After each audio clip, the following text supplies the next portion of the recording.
Assalamualaikum Wallmaster, selamat datang ke Setia Home. Hai, Assalamualaikum. Saya Nana, saya pemilik Instagram Setia Home. Ini berkonsepkan modern minimalist.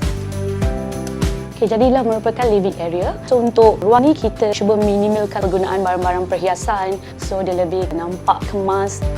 Okey, bersebelahan pada sofa ni, kita letakkan console table. Console table ni ala-ala English style dan juga kita letakkan wall frame kat sini. Kita gunakan warna gold untuk kita matchingkan dengan tema rumah.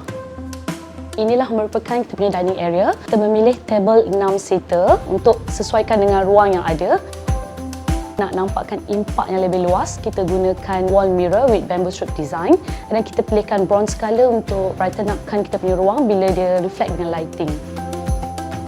Inilah merupakan kita punya kitchen area. So kitchen area ni selalu dia macam heart of house lah. Kita gunakan full height cabinet untuk fully utilisekan semua barang-barang. Ini antara favourite saya lah, gold basin sink ni. Kita pilih dia sebab dia macam agak unik dan dia punya colour tu kena dengan kita punya tema. So untuk bahagian hallway ni kita letakkan wainscoting, wall decoration. Pilih warna gold untuk sesuaikan dengan tema white and gold. Inilah merupakan kita punya master bedroom.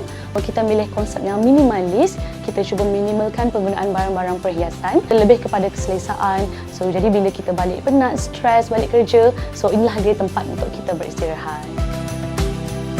Kita ke bilik kedua, ke bilik anak lelaki kami. Jadi untuk bilik ini kita gunakan katil double decker sebab kita ada ruang yang terhad, so kita boleh jimatkan ruang. Terima kasih tim Wallmaster Malaysia sudah datang ke kediaman kami. Semoga memberi inspirasi dan idea buat pemilik rumah di luar sana.